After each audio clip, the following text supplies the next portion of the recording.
All right, good morning, guys. Melissa here. I want to talk about Kevin Leandro this morning.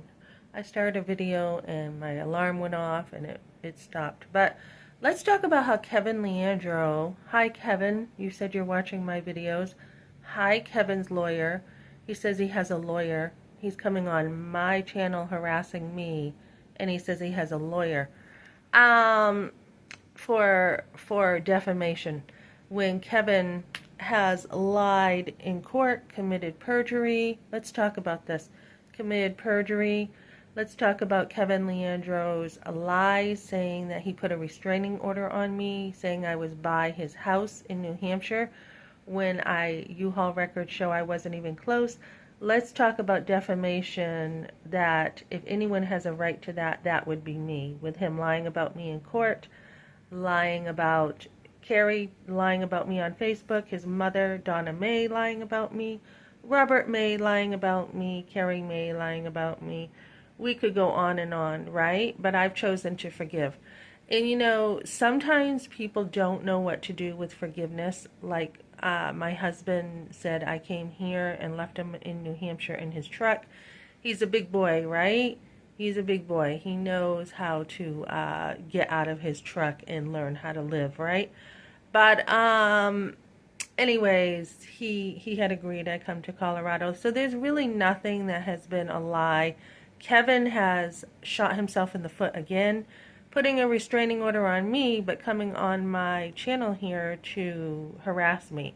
And that's exactly what he's doing. He shot himself in the foot, admitted that he watches my channels, that they all watch my channels and get a big laugh out of my channels.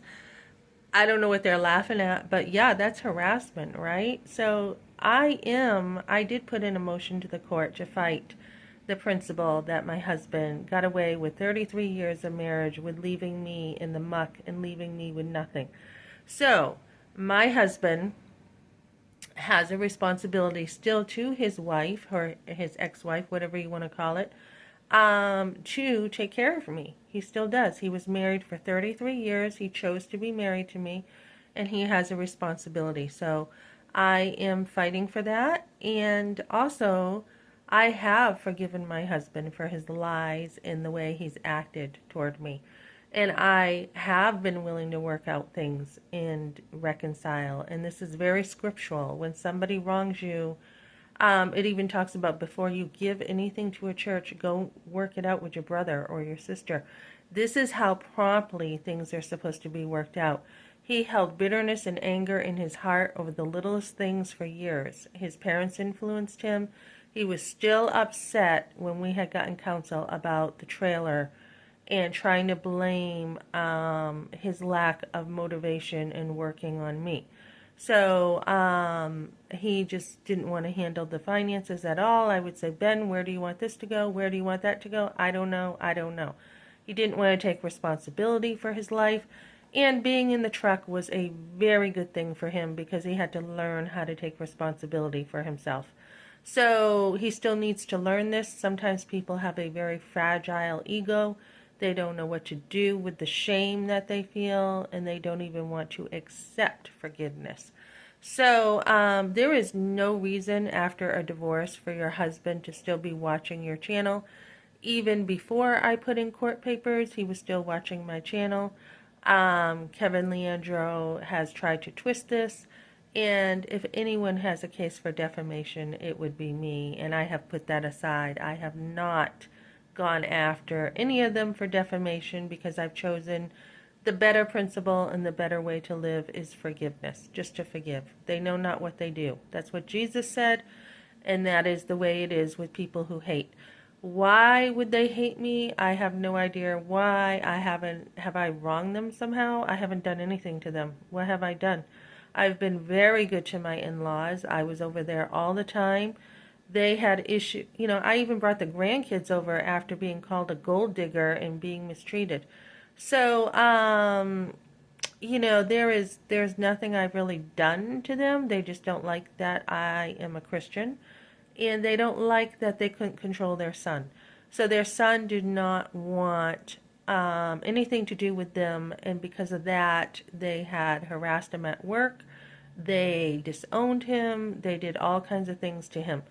And if they worked things out because they gave him money or whatever, wonderful if they did.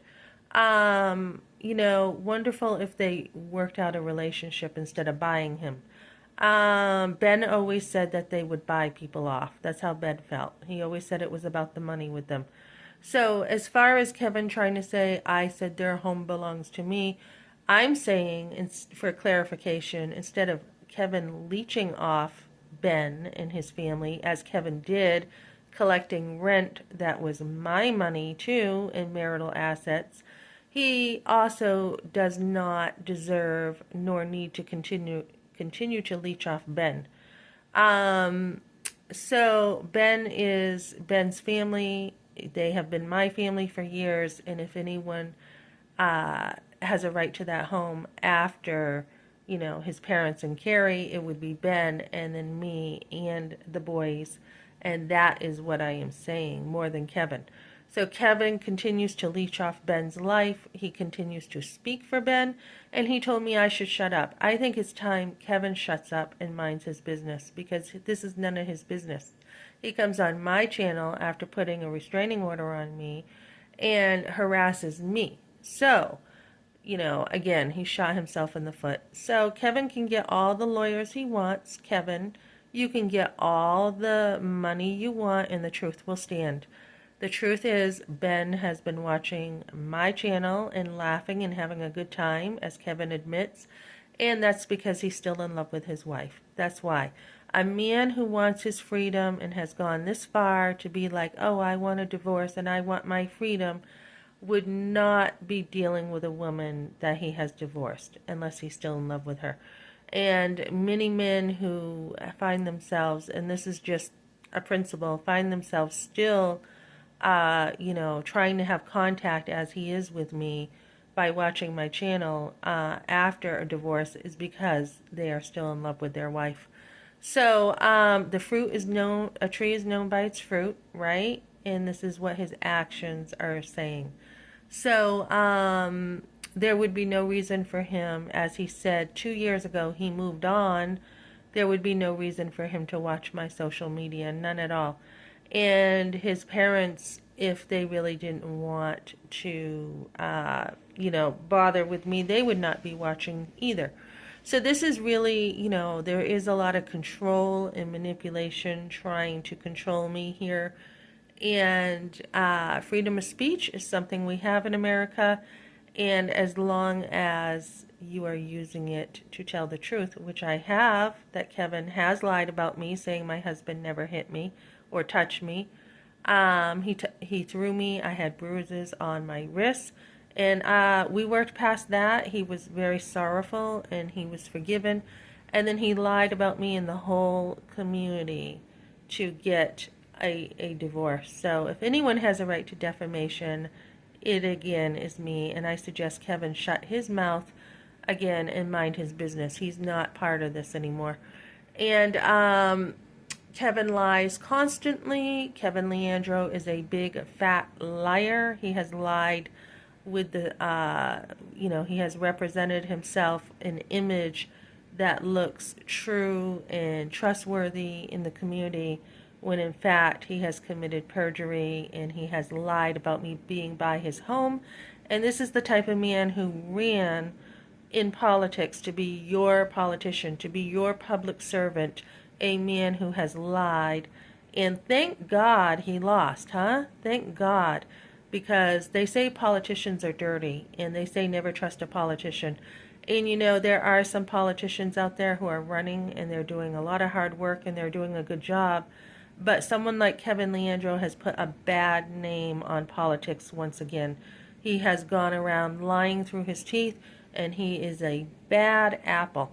And this is the whole thing with my husband, that he went to somebody who has, has used him, used his family, has tried to find a way to use him. And this is very sad for my husband, because my husband, before God, I say my husband, he has turned to somebody who is very crafty in the skill of lying and extorting people. He is very good at this, and he's not a real friend. So Ben has had his sister be very happy that he came over, and Kevin has been more than willing to lie and get what he wants and sell a motorcycle that was Ben and mine, and to sell things, tools, other things that were also mine. So I am looking forward to Kevin trying to build a case with his lawyer, because I will battle him all the way up. Scripture talks about, do not be afraid of those who try to threaten you, those who try to take your life, those who try to hurt you in life, but be afraid of him. That's who we should be afraid of. And Kevin Leandro says he doesn't believe, really. I guess he's got some form of God, but he doesn't really believe as I do. So, I mean, he's got some reconciling to do with God after picking on one of his children, one of his favorite children. Okay, God has showed great grace and mercy to me. So, yeah, my husband has a choice. There is forgiveness, but he will not get away with his lies. There is forgiveness. There is trying to work things out, but when he continues to try to start trouble and bring me to court, the rock will roll back on him. And this is why Scripture talks about, if somebody's going to bring you to court or something, work things out quickly. Work it out quickly if you're going to be sued, right?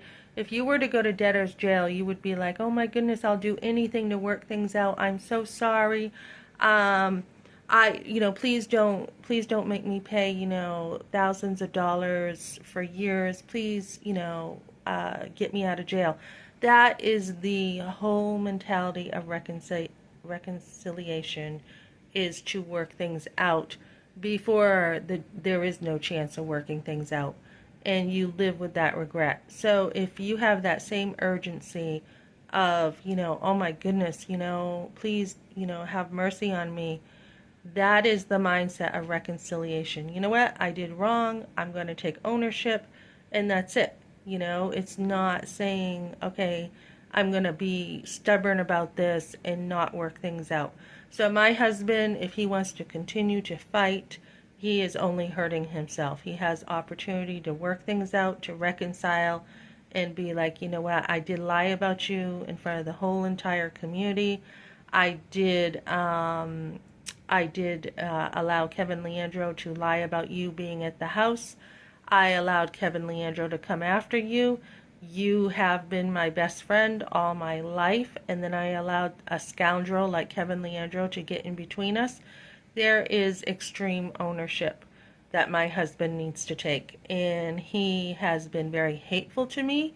And, Jesus talks about that type of anger, that type of hate, you might as well kill someone.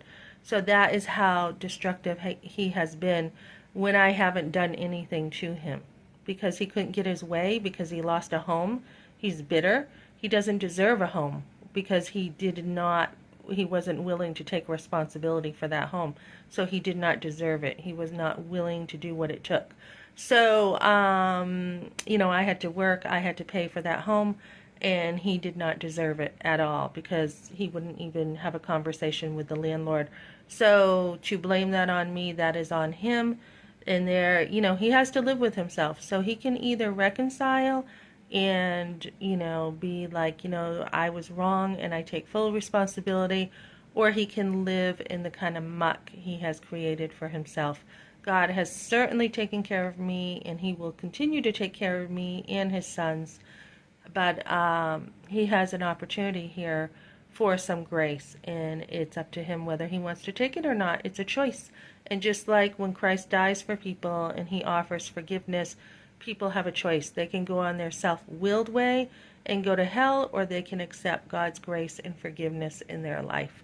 So it's all about choices, guys. And he chose to put me under the bus. He chose to lie about me. He accused me of having an affair, which never happened. No one knew my heart. No one knew what happened. And he chose to lie about me. So this is what happens when there's a lack of communication. So Kevin Leandro can try all he wants. He can waste his money on an attorney, but he will be taken to court for his lies.